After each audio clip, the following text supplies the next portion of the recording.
តែថ្ងៃណាបងទៅផ្ទះថ្ងៃហ្នឹងឯណាផាយអំបានទៅបងចាំមើលសិនម៉ែគាត់ដឹកឯងចាំបងទៅផ្ទះមុនណាណាខ្លួនឯងនៅផ្ទះកុំភ្លេចបិទទ្វារបិទអីផងពេលតាណា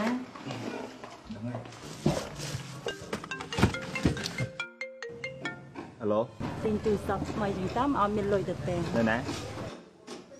អញ្ចឹងអូខេជួបគ្នាម៉ោង6កន្លែងដែរអញ្ចឹងបានអញ្ចឹង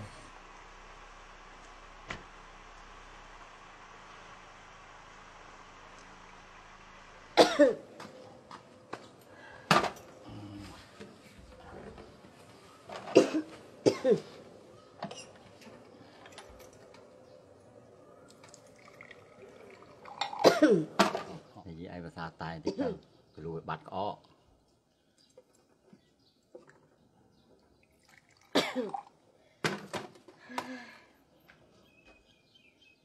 ពុកវាឬកូននិយាយថាវាមកថ្ងៃហ្នឹងតែឥឡូវនឹងថ្មនឹងហើយនឹងអត់ទាន់ឃើញពួកវាមកទៀតខ្ញុំដូចជាមានអារម្មណ៍ថានឹកពួកវាដល់ហើយពួកវានេះចិត្តមួយឆ្នាំហើយណាពួកវាអត់ដែលមកលេងយើងទោះតែសោះហើយនេះនិយាយវាតាមកវាឃើញហើយនិយាយវាអញកុំគិតច្រើនពេកមើលតែខ្ញុំនេះហ่าខ្ញុំនឹកពួកវាស្រឡាញ់ពួកវាហើយមើលតែពុកវាឯងដូចជាអត់មាននឹកនេះដល់កូនអីបន្តិចណាសោះហើយនេះខ្ញុំថៃមិននឹកប៉ុន្តែខ្ញុំមិនដូចនិយាយវាឯងទេកូនតែវាមកអស់ហើយនិយាយវាចានោះកូនយើងមកនោះនោះ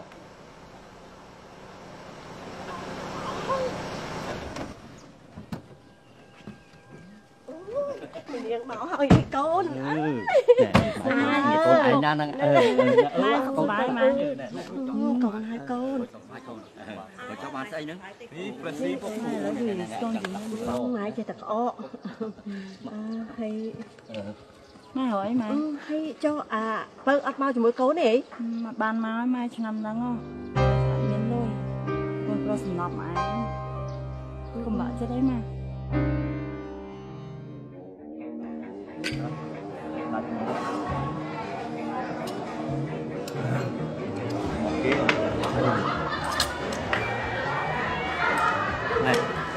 ណែកាយនេះថ្មីឯង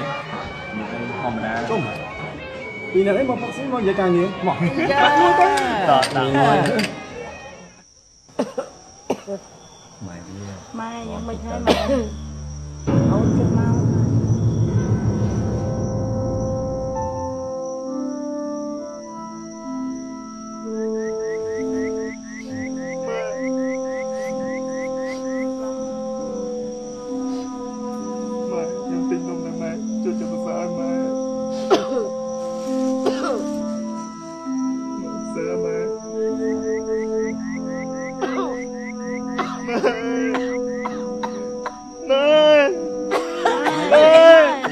ម៉ែវា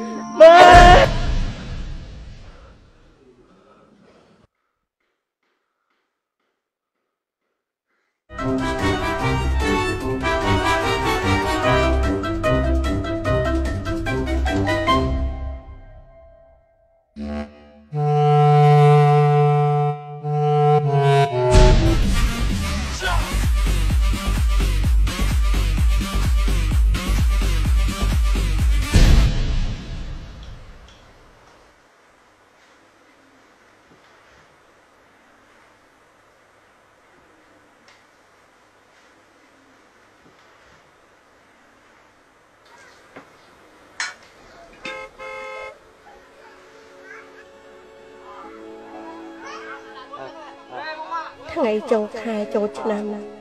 កូនគេមកគ្រប់គ្នាអស់ហើយតែចម្លែកអីតែកូនប្រុសខ្ញុំហេតុអីក៏មិនឃើញមកនឹងគេកូនខ្ញុំគេមិនដែរអញ្ចឹងទេចិត្តអីច្រើនហ្នឹងម៉ែអត់ទេកូនណែមើលឯងរៀបចំយកចាននោះទៅដាក់ខាងនោះទៅបើមកម៉ែអូយកូនម៉ែហើយកូនហើយនេះការងារថ្មីអីវល់ខ្លាំងណាស់ហើយហ៎បានជាឯងស្មានទៅត្រឡប់មកហៅឡូគ្នាមកដល់ទេហើយយកមិនស្លាប់ឈឹងហ្មង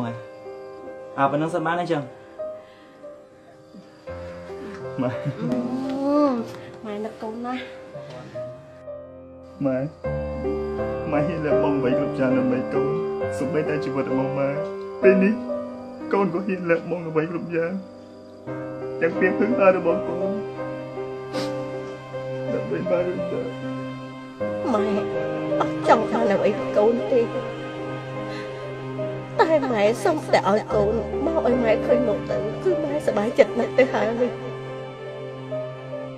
ម៉ែសប្បាយចិត្តណាស់ដែលកូនចេះ